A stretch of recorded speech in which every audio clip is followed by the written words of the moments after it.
তিস্তার বিষয়টা হচ্ছে এটা আমাদের জন্য এখন একটা স্বস্তিকর অবস্থা আছে। আমাদের জন্য যেটা স্বস্তি সেটা তাদের জন্য অস্বস্তির বিষয় একদিক। দ্বিতীয় দিক হচ্ছে তিস্তা বা অন্যান্য নদী নিয়ে যে সমস্যা, আমরা আজ পর্যন্ত কিন্তু নানান কথা বলি, আন্তর্জাতিক পরিসরে যাইনি। কিন্তু আন্তর্জাতিক নদী নিয়ে আন্তর্জাতিক বিচার আচারের ব্যবস্থা আছে। আমরা এখন পর্যন্ত আছি যৌথ নদী কমিশনে। একটা সময় পর্যন্ত মাঝে মধ্যে খবর পেতাম যে তারা কবে বসছেন বা কোথায় বসেছেন, এগুলো নিয়ে আলোচনা ছিল। পরবর্তীতে এটার বৈঠক বা কখনো হয় কি না বা হলেও কি হয় আমরা কিন্তু জানি না, জানানো হয় না। তো এই ক্ষেত্রে মনে করিয়ে দেওয়ার বিষয় আছে আন্তর্জাতিক আদালতের কথা, কখন যাব বা যাব না আরও পরের বিষয়, কিন্তু মনে করিয়ে দেওয়ার বিষয় আছে একটা। আরও মনে করিয়ে দেওয়ার বিষয় আছে যে গায়ে গতরে বড় হলেই বড় নয়। ভারত দৈর্ঘ্য প্রস্থে বিশাল দেশ, সত্য, সেটা কোনো বানোয়াট কথাও নয়, সেটা একদম ভৌগোলিক সত্যতা। আমরা ছোট, কোথায়? পেটের মধ্যে আছি। পেটও কিন্তু শক্তিশালী অংশ শরীরের, পেটেরও কিন্তু রিভোল্ট করার অবস্থা থাকে।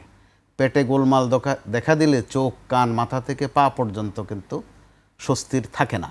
ভারতকে ওটা মনে করিয়ে দেওয়ার বিষয় যেমন আছে, একেভাবে আরও মনে করিয়ে দেওয়ার বিষয় আছে তার বাকি তিন দিকে কিন্তু শান্তিতে নেই সে, যার সাথে তার যখনই কোনো সংঘাত সংঘর্ষ হয় খুব বাজে পরিণতি তাকে ভোগ করতে হয়। চীনের সাথে কিন্তু আমাদের সাথে যেভাবে খবরদারি করে ওইভাবে করে না বা পারে না। পাকিস্তানের সাথেও পারে না। তো পারে মোটা, ইদানিং তো শ্রীলঙ্কার সাথে তো পারে না, আরও আশপাশে যারা আছে ওখানেও পারে না। তো এইরকম একটা অবস্থায় যখন মাঝে মধ্যে নিম্নমানের হুঙ্কার দেওয়া হয়, খেদিয়ে দেব, বাঙালি খেদিয়ে দেব উচ্চারণ করে বলা হয়, যিনি বলেন তিনিও কিন্তু অরিজিন এখানে, সম্ভবত ওনার মা অথবা বাবা বাড়ি বরিশালে এবং জীবিত আছেন। তো ওনার মা বাবাকে খেদিয়ে দিবেন এটা তো বলেন না। বা মমতার বাড়িও কিন্তু আমাদের এই অংশেই, সাতক্ষীরা। তো ওনাকে ওই তালিকা রাখা হয় কিনা আমরা কিন্তু জানি না।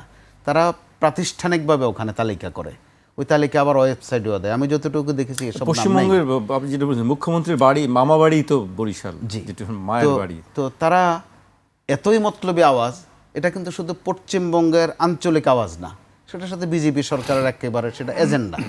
তো আমাদের দিক থেকে এগুলো স্পষ্ট করার দরকার আছে, কথায় আরও পরিষ্কার থাকা দরকার আছে।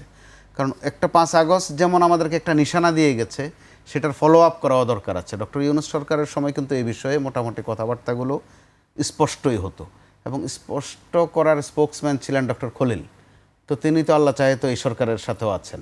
তো আমরা ওখানে কি আশাবাদী হব না হতাশায় পড়বো এখনও বুঝি না, যে তিনি এখন কোন স্কেলে কথা বলেন বা কোন ভলিউমে বলেন বা বলেন কি না।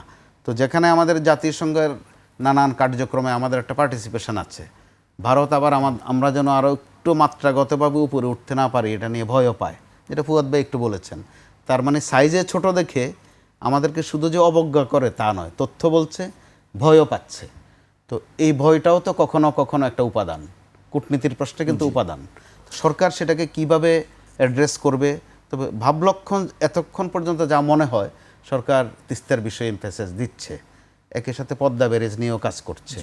আর মাননীয় প্রধানমন্ত্রী একটা শব্দ ব্যবহার করেছেন সর্বশেষ, ওনার যে বক্তব্যটা ছিল বোধহয় 2 দিন আগে, যে কোনো মূল্যে, শব্দগুলো কিন্তু কূটনৈতিক ভাষায় খুব অর্থ বহন করে, যে কোনো মূল্যে বাস্তবায়ন করবেন। আবার চীনের দিক থেকে দুটা খুব গুরুত্বপূর্ণ শব্দ ওখানে এসেছে, একটা হচ্ছে আমাদের সার্বভৌমত্বর প্রশ্নে তারা সহযোগী হবে, আরেকটা আছে তৃতীয় পক্ষের এখানে কোনো মাথা ঘামানো চলবে না। এই তৃতীয় পক্ষটা অবশ্যই ভারত, সেটা নাম উচ্চারণ করতে হয় না। তো এরকম একটা অবস্থায় আমাদের সারাক্ষণ অপেক্ষা করতে হচ্ছে কিন্তু যে আমাদের সরকার কোন পথে আগায়, কোন তরিকায় আগায়, সেটা দেখার অপেক্ষা নিশ্চয়ই আমাদের কূটনীতিবিদদেরও আছে। আর আমরা যারা কূটনীতি কম বুঝি, একেবারে সাধারণ জনগণ দেশের স্বার্থটা বুঝি ঠিক মতো, আমাদের একটা অপেক্ষা থাকছে।